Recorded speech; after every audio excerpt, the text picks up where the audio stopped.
Assalamualaikum warahmatullahi wabarakatuh. Alhamdulillah, kembali lagi bersama kita di channel Pangeran Cahaya. Hadirin yang dimuliakan Allah Subhanahu wa taala dimanapun Anda berada, selamat menunaikan Idul Fitri. Mohon maaf lahir dan batin, dari ujung rambut sampai ujung kaki, tembus ke hati, tembus ke nyawa, tembus ke rahasia, tembus ke Rabbul Izzati. Maka hadirin melakukan Allah Subhanahu wa taala, di sini kita akan membahas tentang kedudukan gerakan-gerakan solat ataupun rahasia-rahasia pada gerakan solat di alam martabat. Jadi di sini ada 7 martabat.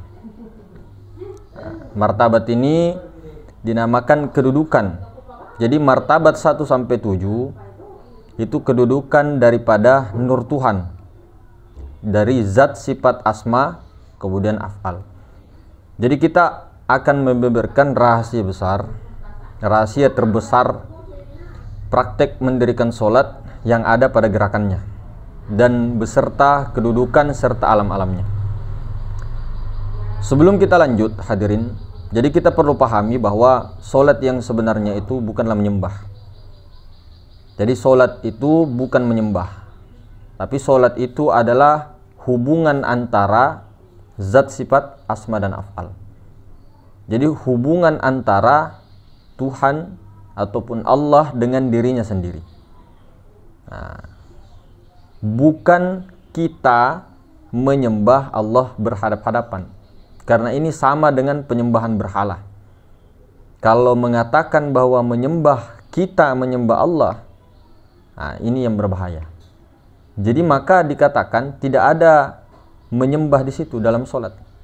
Kalaupun ada kata-kata kias, al-abidu wal ma'budu wahid, yang menyembah disembah tunggal, itu bukan menyembah seperti menyembah berhala, bukan seperti ada sesuatu di depan kemudian kita menyembah bersujud, bukan seperti itu. Jadi solat itu selain hubungan antara dirinya dengan ketunggalannya, di sini solat artinya mi'raj, pertemuan. Pertemuan ya. Bukan pertemuan itu ada 2. Bukan. Jadi di sini sholat itu adalah hubungan. Di sini juga di praktek mendirikan sholat ini, gerakan sholat, di sini kita diajari ataupun diingatkan kembali janji-janji, ataupun disuruh ingatkan lagi martabat-martabat kedudukan zat sampai kepada af'al. Di sini peristiwa yang sangat besar, yang dimana mulai daripada martabat ahadiyah sampai martabat insan kamil. Jadi hadirin semuanya Allah Subhanahu wa taala, yang pertama itu adalah berdiri. Nah, ini saya simbolkan saja begini ya. Huruf alif, seperti huruf alif. Jadi simbolnya ini berdiri, qiyam. Ini simbol daripada martabat ahadiyah. Jadi martabat ahadiyah. Nah, di martabat ahadiyah ini, martabat awal, di sini martabatnya la ta'yin atau belum tentu. Belum tentu atau belum nyata. La ta'yin, belum nyata, tidak nyata. Ya, masih goib. Nah, ini martabat ahadiyah, kedudukannya adalah zat. Berdiri ini adalah kedudukan daripada zat. Jadi kalau sebelumnya ini, jadi sebelumnya alif ini, sebelumnya berdiri, sebelumnya zat ini, itu martabat yang tidak bisa dibahas. Atau kun hizat, itulah aku sebenar-benarnya. Nah, kemudian aku ini menjadikan nurnya, nur zatullah. Nur zat. Nah, ini yang bernama Allah. Karena si aku ini taklah bernama, tak berzat, tak bersifat, tak beraf'al. Itu si aku ini, si aku yang tidak bisa dibahasakan lagi. Nah, kemudian menjadikan martabat pertama, martabat ahadiyah la ta'yin kalau bahasa ininya, belum tampak, atau biasa dikiaskan dengan kosong. Kosong itu bukan kosong tapi maha ruang, nur ilahi. Nur zat atau nur ilahi atau yang bernama Allah. Ini ketika berdiri. Nah, ketika ruku ini kita bahasakan begini saja, ini kepalanya, tangannya, ruku, kaki. Nah, ini martabat wahdah. Martabat kedua. Nah, wahdah. Ini ta'yin awal namanya. Kenyataan pertama. Atau di sini Ahmad. Ahmad. Nah, jadi daripada martabat ahadiyah atau martabat nurzat ini, inilah martabat aku adalah perbendaharaan tersembunyi. Kemudian menjadikan daripada nurnya atau hembusannya, itulah Ahmad. Ahmad Rasulullah. Inilah yang sebenar-benarnya Nur Muhammad Ahmad Rasulullah ini, martabat wahdah. Nah, kemudian setelah ruku, berdiri ruku, sujud, kita bahasakan begini saja.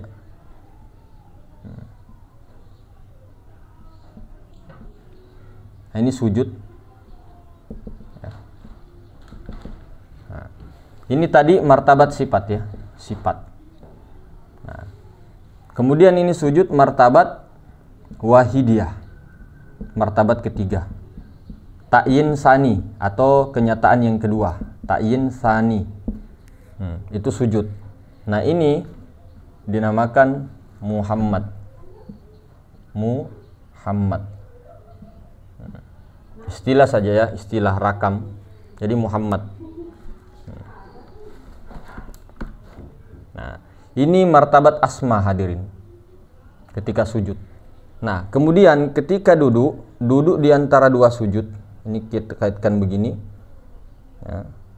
Duduk di antara dua sujud, ini martabat alam. Bentar. Martabat alam malakut. Martabat malakut atau martabat ruh. Nah, ini yang keempat.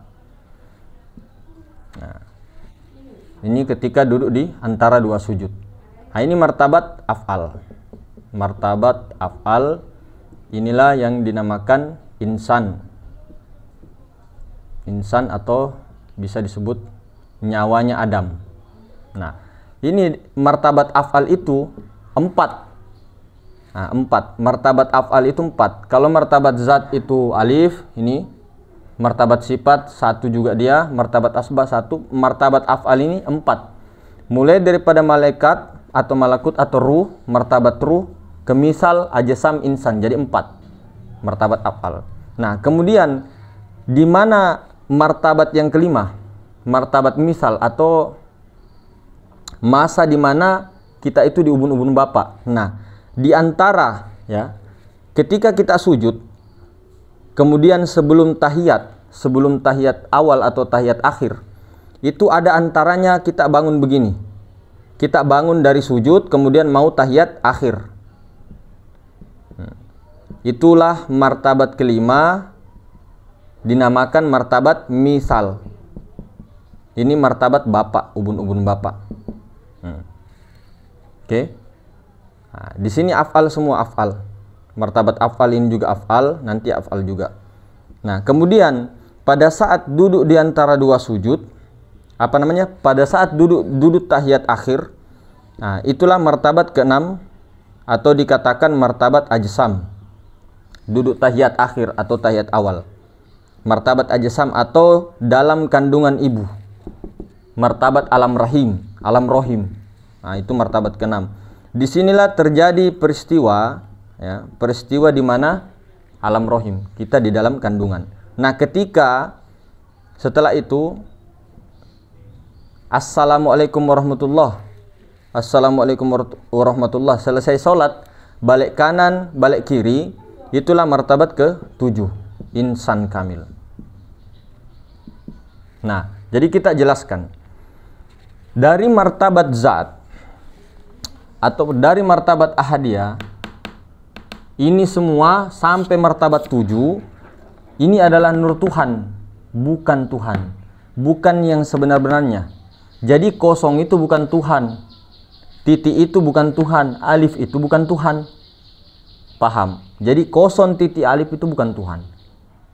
Di baliknya kosong yang tidak bisa dibahasakan, itulah yang sebenar-benarnya. Ini makomnya kun hizat atau Rabbul Izzati. Sebelum martabat ahadiyah, dia bukan martabat dia. Nah, itulah sang penyaksi yang sebenar-benarnya. Itulah yang maha kuasa yang sebenar-benarnya. Itulah yang maha punya kehendak yang sebenar-benarnya. Cuman tidak perlu lagi cari itu. sampai sini, kemudian yakini bahwa di balik itu ada aku yang tidak bisa dibahas. Namun aku ini meliputi semua ini. Dia semua. Cuma jangan katakan bahwa dia itu af'al, jangan katakan bahwa asma, jangan katakan bahwa dia itu sifat, jangan katakan dia itu zat. Namun tidak lain karena ini semua adalah nurnya, tajallinya dari martabat ahadiyah sampai martabat insan kamil. Nah, ketika martabat ahadiyah ini Tuhan Allah itu zat. Nah, zat itu dengan kesendiriannya menjadikan Ahmad Rasulullah ruh semesta alam. Kemudian dari ruh semesta alam jadilah api angin air tanah, martabat asma. Nah, dari api angin air tanah jadilah af'al, alam semesta sampai sini. Nah, ketika di sini alam malakut, di sini ruh yang paling pertama itu adalah ruh Nabi Muhammad SAW, kemudian ruhnya Nabi Khidir, kemudian ruhnya Nabi Ibrahim, kemudian berpecah lagi ruhnya Nabi Nuh, berpecah lagi ruhnya Nabi Adam, berpecah lagi ruhnya Nabi Musa sampai 124.000. Kemudian 124.000 berikutnya adalah ruhnya para sahabat, kemudian 124.000-nya lagi kembali terpecah lagi. Nah, di situ adalah ruhnya para sultan aulia, baru terus berpecah terus. Nah, ini bisa juga dinamakan alam penantian. Menanti apa? Menanti jasad. Menanti jasadnya lahir. Tapi ini sebenarnya martabat ruh ini malakut. Nah, di sini sudah dilapisi beberapa ruh dari alam wahdah tadi, dilapisi oleh Nur Muhammad, dilapisi oleh Ahmad Rasulullah. Nah, seperti itu. Kemudian pada saat di alam ajsam, ya, alam ajsam, kalau alam misal itu alam ubun-ubun bapak. Pada saat di alam ajsam atau alam kandungan, di situ dikatakan at-tahiyatul mubarakatus sholawatut thayyibatulillah.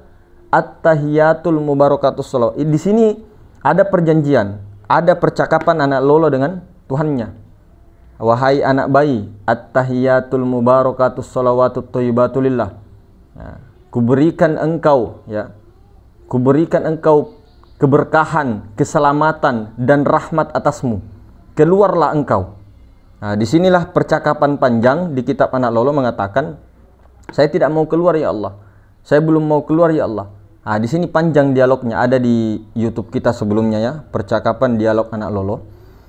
Tentu saja ini tidak ada dalilnya. Tentu saja ini tidak ada di mana-mana kitab.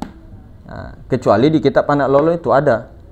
Nah, jadi penjelasan ini murni perjalanan spiritual daripada guru-guru kita, ada juga daripada kayak perjalanan anak lolo itu adalah perjalanan daripada Syekh Yusuf Al-Makassari Tuan Tasalamaka. Nah, itu perjalanan anak bayi itu, dan itu betul-betul juga diambil dari hadis qudsi sebagian. Nah, di anak lolo itu.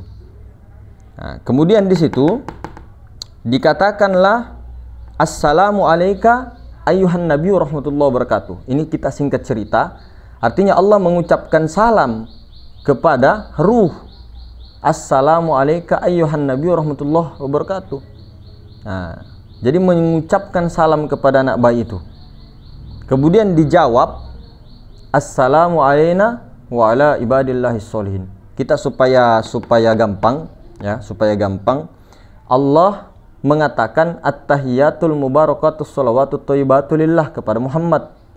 Nah, kemudian memberi salam kepada Muhammad, assalamu alayka ayyuhan nabiyyu warahmatullahi wabarakatuh. Semoga keselamatan rahmat kepadamu wahai Nur Muhammad. Kemudian dijawab oleh Nur Muhammad, assalamu alayna wa ala ibadillahis sholihin. Baru bersaksi Nur Muhammad, asyhadu an la ilaha illallah. Aku Nur Muhammad itu dari Allah. Aku serahkan diriku, aku bersaksi, aku naik saksi, aku meleburkan diriku bahwa aku itu daripada Allah. Aku itu miliknya Allah. Aku itu sifatnya Allah. Nah, kemudian Allah menyatakan lagi dirinya, wa asyhadu anna Muhammadar Rasulullah. Disinilah syahadat pengikat. Ya.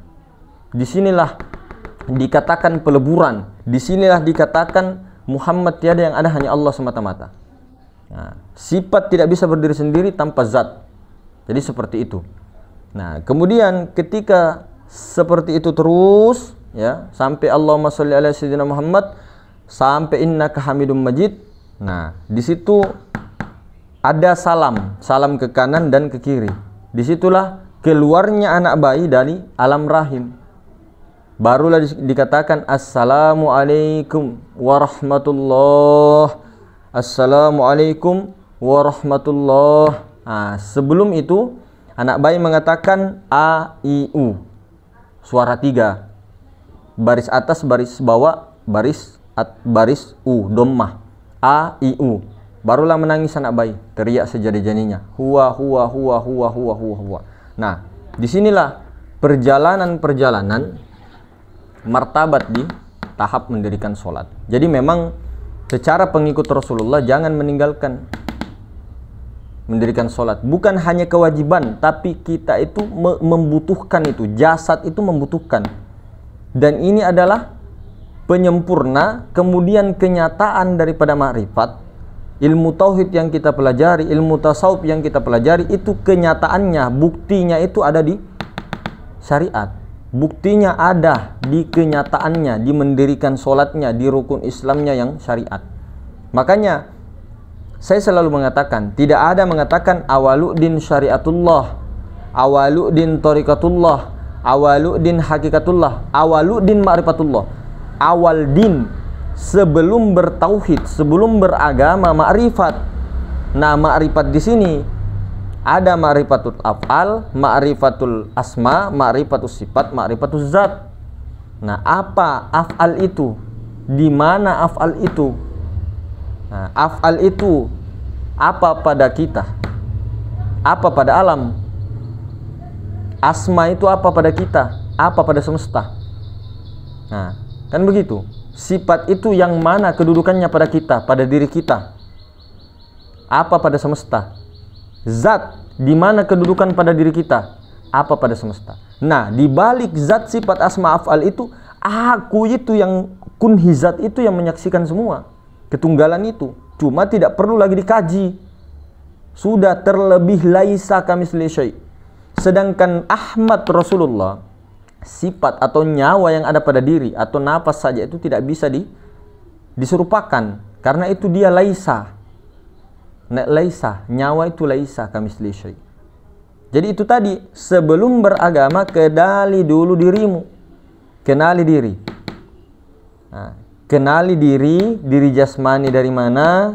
Kemudian di balik diri jasmani itu ada hati, di balik hati ada nyawa, di balik nyawa ada rahasia. Di balik rahasia itulah aku.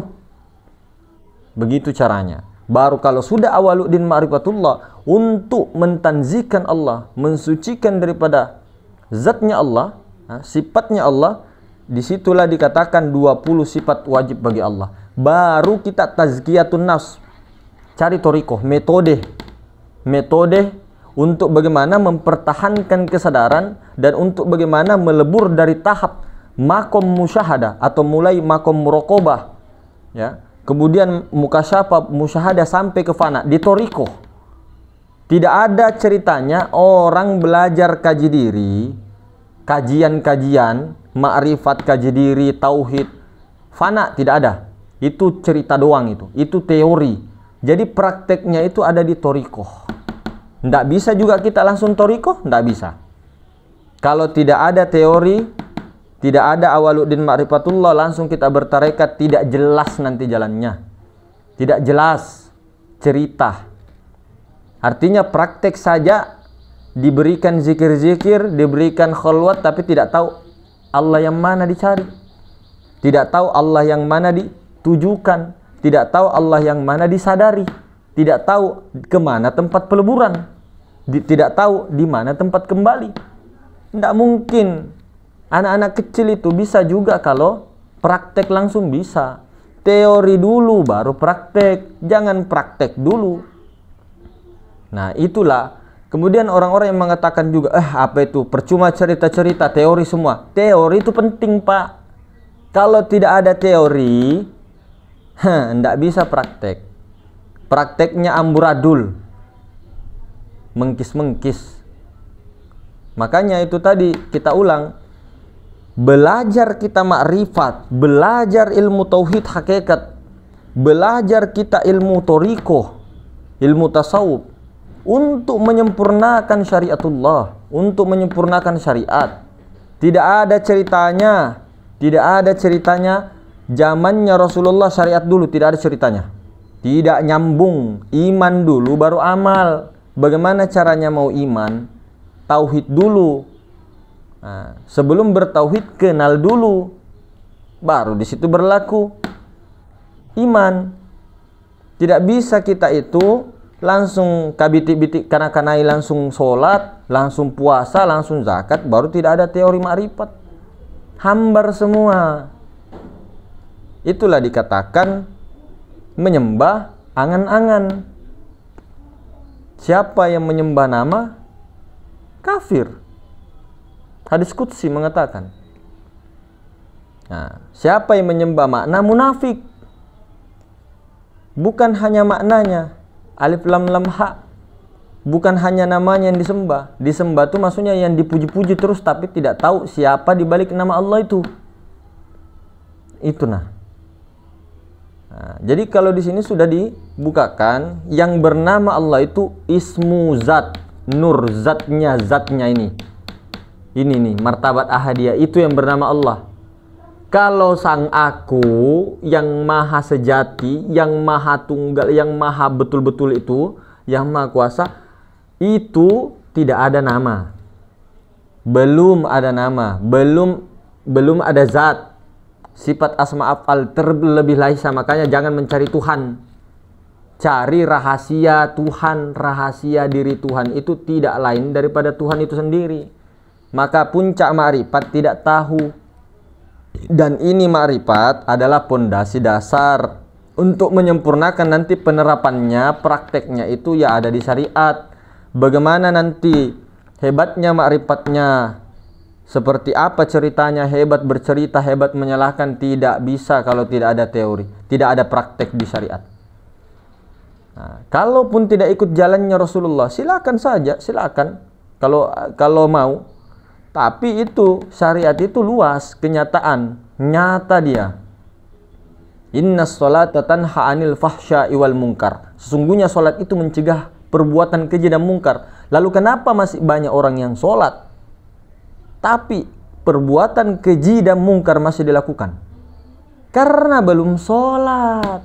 Sholat itu hubungan antara hamba dengan Tuhan.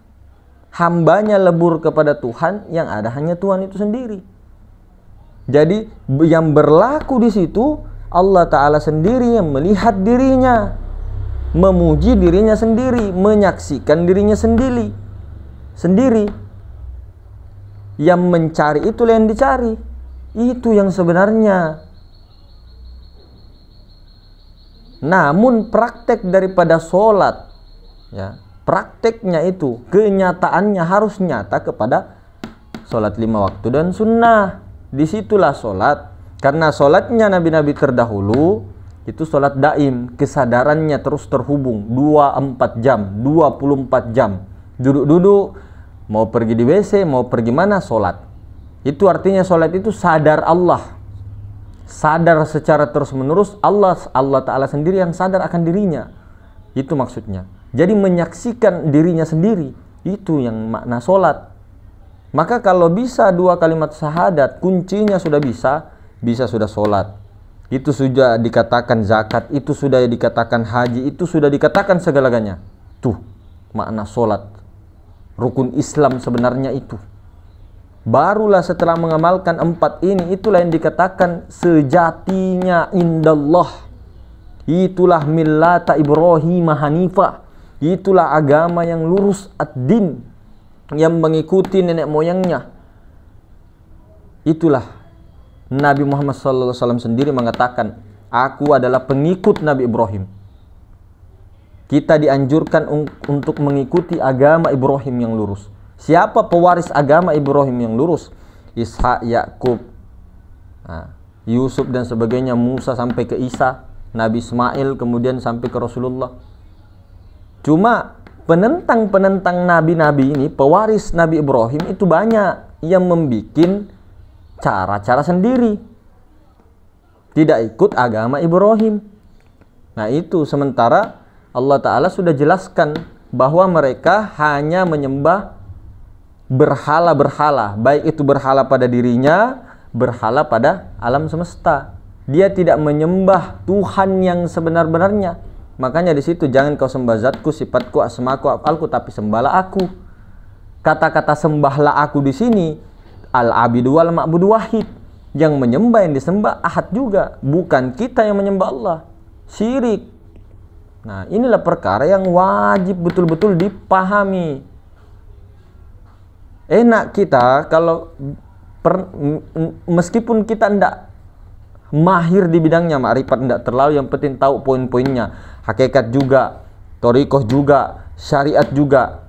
Tidak bisa kita menyalahkan orang di mana-mana. Oh iya, benar aja dia dengan kedudukannya sendiri, dengan pendapatnya sendiri. Enak hidup itu, enak. Tidak ada lagi urusan-urusan apa dan sebagainya. Nah, disinilah kita mampu bercermin betul-betul, memperbaiki semuanya untuk menerapkan semuanya. Penerapannya, prakteknya ada di dalam ilmu syariatullah. Inilah ilmu tertinggi, ilmu syariat. Tegakkan, tertinggi itu. Ilmu syariat yang di sini saya bilang luas, termasuk adat, budaya, hukum, itu adalah syariat juga. Itu syariat. Cuma syariatnya baginda Rasulullah SAW itu ada di rukun Islam, rukun iman. Apa salahnya untuk mengikuti beliau? Karena ada kitabnya sudah jelas, dan guru-guru kita yang kita lihat matinya jelas semua. Jarang itu guru-guru di kampung, guru-guru apa semua tidak keluar air mani. Saking nikmatnya itu keluar air mani, keringat semua anunya, keluar. Nah, sementara orang-orang yang sok-sok alim, sok-sok ini dan sebagainya, ternyata matinya tabrakan, pecah kepalanya lah dan sebagainya. Ini mati di WC lah dan sebagainya. Ya, bukan kita itu melihat itu. Bukan. Artinya sudah terbukti orang-orang yang mengkaji keempat itu, ma'rifat, hakikat, thariqah, syariat, matinya tidak ada yang begitu. Coba gali kuburnya orang, atau jangan, enggak usah gali. Coba lihat kematiannya orang-orang yang sering menyalahkan sana sini, mengkafirkan manusia, mengkafirkan orang, hanya pahamnya benar. Kayak mana itu? Ini bukan Tuhan. Ayat-ayatnya Allah, Al-Qur'annya, hadis-hadisnya, semua itu dipelajari hanya untuk menentang orang, hanya untuk memperdebatkan agamanya Allah. Ini orang-orang yang dongok sedongok-dongoknya. Beleng. Itu orang beleng-beleng. Nah, saya tidak melihat keluar-keluar, saya menyaksikan diri saya yang seperti dulu. Terlalu wow dengan apa? Ilmu tarekat, ilmu ma'rifat. Dikira sudah paling tinggi, ternyata ilmu paling pondasi awal, ilmu TK, ilmu taman kanak-kanak. Ini kalau tidak dikasih begini terus akan berlanjut terus sampai ke generasi ke depan, dikira ini ilmu tinggi. Padahal ini itu ilmu dasar, dari sejak Nabi Adam sudah ada. Dari sejak Nabi Adam sampai sekarang itu sudah ada. Makanya dikatakan ilmu pondasi, ilmu dasar, ilmu syariat ini yang paling susah, yang paling tinggi. Itulah gunanya harus ma'rifat dulu supaya bisa menyempurnakan syariat, supaya bisa bertoriko untuk menyempurnakan syariat juga, ujung-ujungnya ke situ. Begitu. Jadi hadirin semoga Allah Subhanahu wa taala, mudah-mudahan kita semua diberikan paham, ya, diliputkan daripada rahmat Allah, istiqomah dalam amal ma'rifat. Tidak ada ruginya ikut baginda Rasulullah SAW itu, tidak ada ruginya. Bukan fanatik, kita berhak memilih, tentukan pilihan. Ikut Rasulullah tidak ada ruginya. Kalau mau ikut yang selainnya, ya silakan. Ikut Abu Jahal boleh juga, ikut Fir'aun boleh juga, silakan kata Allah. Nah, silakan saja, tidak jadi masalah. Nah, di sini kita tidak mengajak siapa-siapa dan sebagainya, tidak mengatakan orang-orang begini-begini, tidak memaksakan ikut tidak ikut, tidak. Cuma menyampaikan saja itu. Jadi begitu hadirin, mudah-mudahan semuanya sehat selalu. Assalamualaikum warahmatullahi wabarakatuh.